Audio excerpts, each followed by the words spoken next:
और अगर मान लो उनकी क्षमताएं सेम है, यानी उनकी एफिशिएंसी सेम है सब पर्सन की, तब ये हो सकता है कि उन्होंने अलग अलग दिन काम किया, किसी ने 2 दिन काम किया, किसी ने 3 दिन, किसी ने 4 दिन। ए और बी 2 लोग हैं, ठीक है, ए और बी 2 पर्सन है, इसकी एफिशिएंसी 2 है, इसकी एफिशिएंसी 3 है, ठीक है, और ये दोनों मिलके 5 दिन तक काम करते हैं। नमस्ते दोस्तों, लर्न विद रूबी पर आप सभी लोगों का वेलकम है। तो मैं करा रही हूँ आपको टाइम एंड वर्क, और टाइम एंड वर्क के हमने अब तक जो भी क्वेश्चन किए हैं उसमें से लास्ट हम पढ़ रहे थे जब मैंने आपको बताया था कि जब कोई पर्सन किसी से कुछ दिन ज्यादा लेता है। मैंने आपको एक टाइप बताया था कि जैसे मान लीजिए कि कोई व्यक्ति ए है, वो ए प्लस बी से कुछ दिन ज्यादा लेता है, और बी है वो ए प्लस बी से कुछ दिन ज्यादा लेता है। तो हमें पूछते हैं कि ए प्लस बी मिलकर उस काम को कितने दिन करेंगे। तो उसके लिए मैंने आपको क्या बताया था, उसके लिए मैंने आपको बताया था कि x की वैल्यू वहां पे हम मान लेते हैं ए प्लस बी जो है उस काम को x दिन में करते हैं, और a जो है वो x प्लस ए दिन लेता है, और जो b है वो x प्लस बी दिन लेता है। x की वैल्यू निकालने के लिए हम क्या करते हैं, अंडर रूट में a भी करते हैं, ये मैंने आपको बताया था, और उस पर हमने बेस्ड कुछ क्वेश्चन भी कर लिए थे, है ना। तो अब है इसी पर बेस्ड, ठीक है, थोड़ा सा डिफरेंट क्वेश्चन है, थोड़ा अच्छे लेवल का है। देखते हैं पहला क्वेश्चन, ठीक है। पहला क्वेश्चन क्या है कि a किसी निश्चित काम को करने में a प्लस बी प्लस सी द्वारा लिए गए समय से 6 दिन अधिक लेता है, तथा b a plus B plus C से 1 दिन अधिक लेता है, जबकि c a plus B plus C से 2 गुना समय लेता है। तो ज्ञात करो c अकेले इस काम को कितने दिन में करेगा, ठीक है। अब हमें यहाँ पे 3 पर्सन दिए हैं और a plus B plus C से तुलना की गई है। हमने जो फॉर्मूला पढ़ा था वो हमने ये पढ़ा था कि जब कोई पर्सन a प्लस बी से ज्यादा दिन ले, यानी जो a है वो a प्लस बी से ज्यादा दिन ले, और जो b है वो भी a प्लस बी से, लेकिन यहाँ पे a प्लस बी प्लस सी 3 लोग हैं। देखो इस क्वेश्चन को कैसे करेंगे, देखो यहाँ पे ये तो देख लिया हमने कि a है, b है, c है ना, और a plus B plus C से तुलना हो रही है इन तीनों की, ठीक है। अब हमें पता नहीं कौन कितने दिन लेता, तो मैं ये मान सकती हूँ a प्लस बी प्लस सी अगर x दिन लेते हैं तो c दुगना समय लेता है, तो c ले रहा होगा 2x दिन, ठीक है। c कितना ले रहा होगा, 2x दिन ले रहा होगा। अच्छा, तो ये a कितना समय ले रहा होगा, a जो है वो a plus B plus C से कितना समय लेते हैं, a plus B plus C से कितना समय ज्यादा लेते हैं, x प्लस 6 दिन ज्यादा लेते हैं, तो x प्लस 6 हो जाएगा। b 1 दिन ज्यादा लेता है, तो x plus 1 a plus B plus C से, ठीक है। ये इस तरीके से बन गया है ना। तो मुझे बताओ यहाँ पर मैं निकाल सकती हूँ क्या उस तरह से x की वैल्यू के x बराबर अंडर रूट में a b यानी 6 इंटू 1 कर दूं, ऐसे तो नहीं निकाल सकती, है ना। तो मुझे क्या करना पड़ेगा, या तो ये जो 2x है यहाँ पर भी 2x होना चाहिए, तो मैं यहाँ पे 2x बनाने की कोशिश करूंगी। मैं इसको मैं इस तरीके से लिख सकती हूँ 2x प्लस 6 माइनस x, ऐसे लिख सकती हूँ ना। तो ये 2x हो जाएगा और ये 6 माइनस x जो है इसको हम a मान लेंगे, ठीक है। अच्छा, इसको भी लिख सकती हूँ फिर इस तरीके से 2x minus plus 6 minus x, sorry 6 नहीं है 1 है, प्लस 1 माइनस x, ऐसे लिख सकती हूँ, है ना। आ तो यही जाएगा ना, 2x में से x जाएगा तो x आ जाएगा, प्लस का 1 आ जाएगा इसमें भी। तो अब मैं ये कह रही हूँ यहाँ से क्या हो गया, ये वाली जो वैल्यू है ये a हो जाएगी और ये वाली जो वैल्यू है वो b हो जाएगी, ठीक है। तो हम x की वैल्यू निकाल के किसकी वैल्यू निकाल सकते हैं, 2x की वैल्यू निकाल सकते हैं अंडर रूट में a इंटू बी, यानी कि अंडर रूट में a इंटू बी। सॉल्व कर दो, ये सॉल्व करना आता है ना, मल्टीप्लाई करेंगे 6 को पहले इन दोनों से मल्टीप्लाई करेंगे, 6 माइनस 6 को 1 से किया, 6 को इससे किया तो माइनस 6x, फिर माइनस x को इससे करेंगे तो माइनस x और प्लस x स्क्वायर, ठीक है। अच्छा, इस अंडर रूट को अगर मैं इधर ले आऊं तो ये स्क्वायर बन जाएगा, तो ये हो जाएगा 4x स्क्वायर, और ये कितना हो जाएगा x स्क्वायर माइनस 7x और प्लस 6, तो इसको लिखूंगी x square minus 7x plus 6। Quadratic equation बन रही है, ठीक है, क्वाड्रेटिक इक्वेशन बन रही है। तो मैं इस x स्क्वायर को यहाँ ले आऊंगी तो बन जाएगा 3x square plus 7x minus 6 is equal to 0। यहाँ से मुझे x की वैल्यू निकालनी है। अब कैसे निकालूंगी x की वैल्यू, क्वाड्रेटिक इक्वेशन सॉल्व करने आते हैं, देखो 6 या 18, तो हमें क्या लेना पड़ेंगे, ऐसे नंबर लेने पड़ेंगे 7x है तो 9 दूनी 18, तो मैं क्या करूंगी 3x स्क्वायर प्लस का 9x minus 2x minus 6, 3x common ले लें, है ना, x प्लस 3 माइनस 2 कॉमन ले लो तो x प्लस 3, तो 2 वैल्यू बनेंगी यहाँ से x की, एक तो आ जाएगा x is equal to minus 3 और एक आ जाएगी वैल्यू x बराबर 2/3।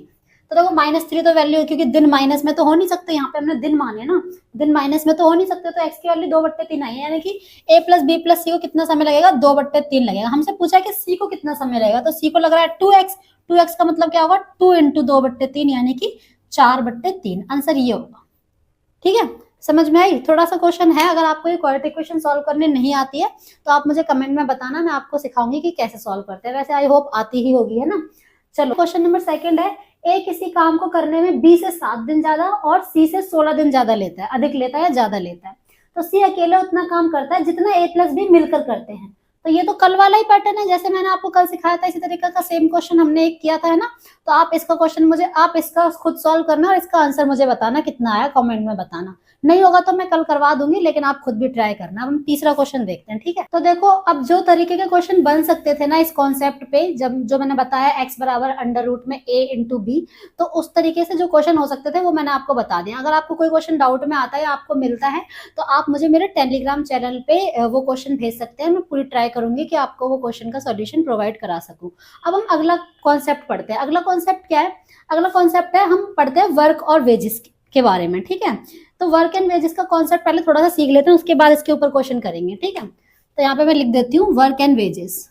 वर्क एंड वेजेस, काम और मजदूरी, ठीक है, काम और मजदूरी। तो यहाँ पे क्या है, यहाँ पे क्या होगा ना, ज्यादातर हम ये देखेंगे कि यहाँ पे मजदूरी के ना कुछ पैसे मिलते हैं, मजदूरों को मजदूरी मिलती है, यानी पैसे मिलते हैं। उसको, वो जो मजदूरी है वो किस तरह से बटेगी। क्वेश्चन ये आएगा कि किसको जो भी पैसे मिले हैं और जो भी पर्सन उस काम को कर रहे हैं, तो वो जो मजदूरी है वो किसको कितनी मिलेगी, ठीक है। यही पढ़ना है हमें इस कॉन्सेप्ट में। तो हमें क्या करना है, देखो मैं बताती हूँ आपको। यहाँ पे 3 चीजें आपको याद रखनी है। देखो मैं कहती हूँ, जैसे पहले मैं आपको एक एग्जाम्पल देती हूँ। जैसे मैंने कहा ए और बी 2 लोग हैं, ठीक है। ए और बी 2 पर्सन है, इसकी एफिशिएंसी 2 है, इसकी एफिशिएंसी 3 है, ठीक है। और ये दोनों मिलके 5 दिन तक काम करते हैं। 5 दिन इन्होंने काम किया और किसी काम को खत्म किया, है ना। अब मान लो इनको 500 रुपए मिले, ठीक है। इनको कितने रुपए मिले? 500 रुपए मिले। तो मुझे बताओ, दोनों ने 5 दिन काम किया है, दोनों ने 5 दिन काम किया है, तो क्या दोनों को बराबर पैसे मिलने चाहिए? नहीं, दोनों को बराबर पैसे नहीं मिलेंगे, क्योंकि इसकी एफिशिएंसी कम है और इसकी एफिशिएंसी ज्यादा है। तो भाई जिसकी क्षमता ज्यादा उसको पैसे ज्यादा मिले, क्योंकि उसने ज्यादा काम किया होगा। तो यहाँ पर जो मेन कॉन्सेप्ट है वो ये है कि किस पर्सन ने कितना काम किया उसको उतने ही पैसे मिलेंगे। यानी कि पैसे कैसे बटेंगे? पैसे बटेंगे उनके काम करने के हिसाब से, कि किसने कितना काम किया है।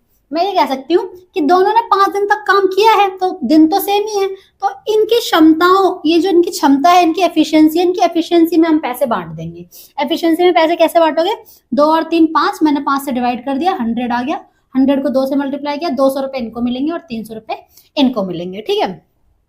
तो कहने का मतलब ये है, यहाँ पे आप ये चीज याद रख सकते हैं कि अगर कोई 2 पर्सन है या 3 पर्सन है, जो भी पर्सन है, अगर उन्होंने मतलब सेम ड्यूरेशन तक काम किया है, अगर उन तीनों ने या दोनों ने सेम ड्यूरेशन तक काम किया है, तो पैसे जो है वो उनकी क्षमताओं के हिसाब से बांटे जाएंगे, उनकी इफिशियंसी के हिसाब से बांटे जाएंगे, उनकी इफिशियंसी के रेशियो में बांटे जाएंगे, ठीक है। अच्छा, और अगर मान लो उनकी क्षमताएं सेम है, यानी उनकी इफिशियंसी सेम है सब पर्सन की, तब ये हो सकता है कि उन्होंने अलग अलग दिन काम किया हो, किसी ने 2 दिन काम किया हो, किसी ने 3 दिन, किसी ने 4 दिन। तो हम डेज के रेशियो में पैसों को बांट देंगे, ठीक है। अच्छा, अब मान लो क्षमताएं भी अलग अलग हैं और समय भी अलग अलग है। जैसे मैं एग्जांपल देती हूँ, देखो एग्जांपल देती हूँ मैं ये कहती हूँ कि 3 पर्सन है, ए बी सी, और ये है इनकी क्षमता। क्या है क्षमता? मान लो 2 3 10, ये इनकी क्षमता है, ठीक है। अच्छा, अब क्या हुआ है कि मान लो समय की बात करती हूँ, किसने कितने दिन काम किया है। मान लो इन्होंने 1 दिन काम किया है ना, और इन्होंने 2 दिन काम किया है। बी ने 2 दिन काम किया है, तो 3 दूनी 6, 2 एकम 2 और 6 2 8 हो गया ना। और मान लो इन्होंने 3 दिन काम किया है ना। तो यानी अब क्या होगा पता है क्या, ये 2 क्षमता है और 1 दिन काम किया, इन्होंने 2 काम किया है। 3 क्षमता इन्होंने 2 दिन काम किया है, तो इन्होंने 6 काम किया है। 10 क्षमता इन्होंने 3 दिन काम किया, तो इन्होंने कितना काम किया है? 30 काम किया है। तो अब इस वाले रेशियो में इसको और काटेंगे तो कितना आ जाएगा?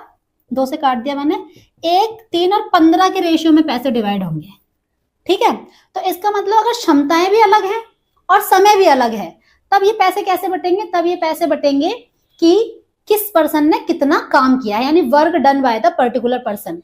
तो उस रेशियो में हम यानी कि वर्क डन रेशियो में क्या करेंगे, पैसों को बांटेंगे। चलो क्वेश्चन करते हैं, ठीक है। क्वेश्चन से और ज्यादा चीजें जो हैं वो क्लियर होती जाएंगी साथ साथ में ही। तो अब हम क्वेश्चन देखते हैं। चलो क्वेश्चन करने से पहले ना एक जो मैं ये 2-3 लाइन लिखवा देती हूँ, आप नोट डाउन कर लो, ठीक है, उससे ये दिमाग में कॉन्सेप्ट क्लियर रहेगा। क्वेश्चन करने से पहले आप ये लाइन लिख लो कि इस तरीके से स्टार बना के लिख लो, जो मजदूरी है, मजदूरी मतलब जो वेजेस हैं वो किस तरह से बटेंगे, मजदूरी किए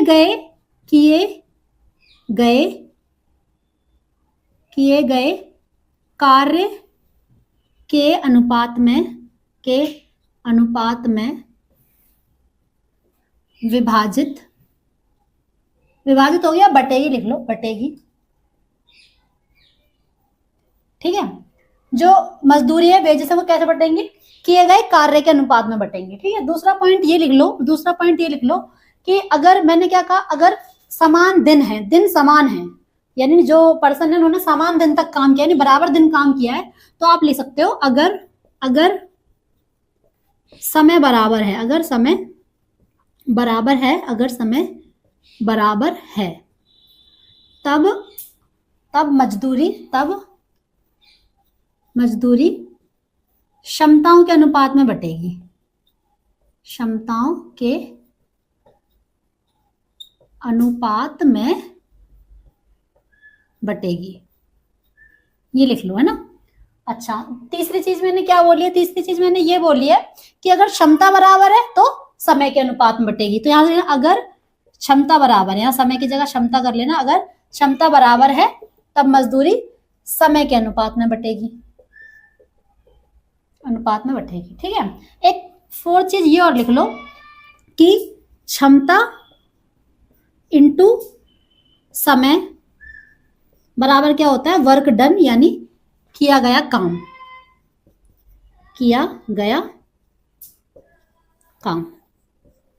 ठीक है। ये चीज भी लिख लो। अच्छा, इंग्लिश वाले बच्चे भी अगर लिखना चाहेंगे तो कैसे लिख लेंगे कि wages will be distributed in the ratio of work done, ठीक है। सेकंड में लिख लो, if time is equal then wages will be distributed in the ratio of efficiency, और if efficiency is equal then wages will be distributed in the ratio of time, ठीक है। और ये लिख लो, efficiency into time is equal to work done, ठीक है। अब क्वेश्चन करते हैं ये चीजों को ध्यान में रखते हुए, ठीक है। देखो, जो मैंने 3 पॉइंट अभी लिखवाए हैं ना, वो इन 3 क्वेश्चन से अभी और ज्यादा क्लियर हो जाएंगे, ठीक है। क्वेश्चन करते हैं, क्या लिखा है क्वेश्चन, पहला क्वेश्चन है ये वर्क एंड वेजेस का।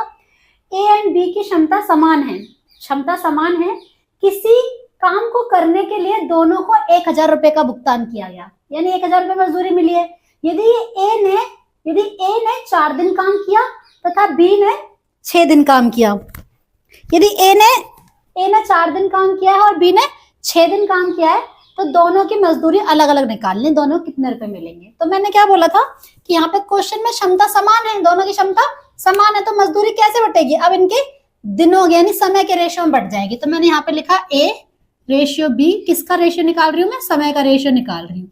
ए ने कितने दिन काम किया है, 4 दिन, बी ने कितने दिन काम किया है, 6 दिन। रेशियो निकाल लो, 2 दूनी 4, 2 तिया 6, 2 रेशियो 3। तो यानी कि क्षमता अगर समान है तो इसी रेशियो में मजदूरी बढ़ जाएगी। मजदूरी कितनी है, 1000 रुपए। 1000 को इसमें बांट दो, 3 और 2 5, 5 से डिवाइड किया मैंने, कितना आया 200। इसका मतलब 2 दूनी 200 इंटू 2 करो और 200 इंटू, यानी इसको भी 200 इंटू करो और इसको भी 200 से इंटू करो, यानी 400 रुपए मिलेंगे ए को और बी को कितने मिलेंगे, 600, ठीक है। दोनों की क्षमता समान है, तो इसने 4 दिन काम किया तो इसे कम पैसे मिलेंगे, इसने 6 दिन काम किया तो इसे ज्यादा पैसे मिलेंगे। क्लियर है बात, ठीक है। अब दूसरी बात मैंने क्या लिखवाई थी, दूसरा मैंने बोला था, दूसरा क्वेश्चन पढ़ो। दूसरा क्वेश्चन है कि ए एंड बी ने एक काम शुरू किया और 10 दिन में काम खत्म किया, यानी दोनों ने 10 दिन तक काम किया है। अच्छा, यदि ए और बी की क्षमता का अनुपात 5:8 है और उन्हें 16,900 रुपए मजदूरी प्राप्त हुई, तो ए का हिस्सा ज्ञात करो। अब देखो, दोनों ने 10 दिन तक काम किया, यानी समय सेम है, समय दोनों का सेम है। तो मैंने क्या कहा था, अगर समय सेम हो तो उनकी क्षमता के रेशियो में पैसे बटेंगे। तो मैंने यहाँ पे क्या लिखा, ए रेशियो बी, और यहाँ क्या लिख दी मैंने, क्षमता। क्या कितनी है क्षमता, 5:8। ये क्षमता का रेशियो है ना, पैसे कितने हैं, 16,900। तो इसी रेशियो में बटेंगे पैसे, क्योंकि दिन तो समान है। तो बांट दो, 5 और 8 13, 13 से मैंने इसको डिवाइड किया, कितना आएगा 1300। तो 1300 यहाँ मल्टीप्लाई कर दो और 1300 यहाँ भी मल्टीप्लाई कर दो, यानी 13 पंजे 6500 रुपए इनको मिलेंगे और 13 अट्ठे 104, यानी 10,400 रुपए इन्हें मिलेंगे। ठीक है, तो इस तरीके से समझ में आ गई ये वाली बात, ताकि अनुपात में हमने मजदूरी को बांट दिया। अच्छा, तीसरा क्वेश्चन देखो। तीसरा क्या है कि ए और बी की क्षमता का अनुपात 3:2 है। ए और बी की क्षमता 3:2 के अनुपात में है। ए ने 4 दिन और बी ने 3 दिन। अब ये क्वेश्चन क्या है, ना तो यहाँ पे क्षमता सेम है और ना यहाँ पे समय सेम है। यहाँ पे क्षमता भी अलग अलग है और समय भी अलग अलग है। तब मैंने क्या कहा था, तब कैसे बटेंगे पैसे, तब बटेंगे किस काम कितना किया गया है, दोनों ने कितना कितना काम किया है। और काम निकालेंगे कैसे, यहाँ पे देखो ए रेशियो बी। अब किस में बटेंगे, वर्क डन, वर्क डन। और वर्क डन कैसे निकलता है, वर्क डन कैसे निकलता है, क्या बताया था मैंने, वर्क डन कैसे निकलता है। यहाँ पे देखो वर्क बराबर में बोला था क्षमता, क्षमता इंटू समय, यही बताया था ना मैंने, क्षमता इंटू समय, यही बताया था। तो देखो ए की क्षमता कितनी है, ए की क्षमता है 3 और ए का समय कितना है 4, तो 3 चौके 12, यही तो आएगा वर्क डन। ए बी की क्षमता कितनी है 2, बी की क्षमता 2 और बी का समय कितना है 3, तो 2 3 6, ये आ गया वर्क डन। ये क्या आ गया, वर्क डन, यानी किया गया काम। तो 6 कम 6, 6 दूनी 12, यानी पैसे हमें कितने मिले दोनों को, मजदूरी 3600 रुपए मिले हैं।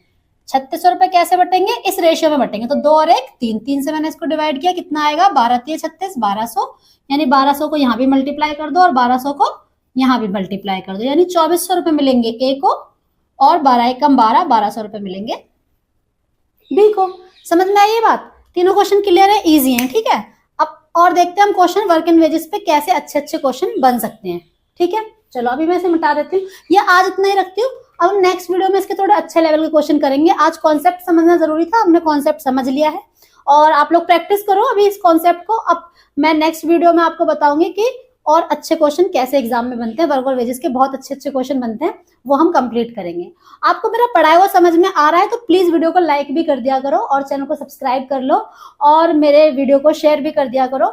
और जितना आप सपोर्ट कर रहे हैं अभी तक उसके लिए thank you so much and बस बाय।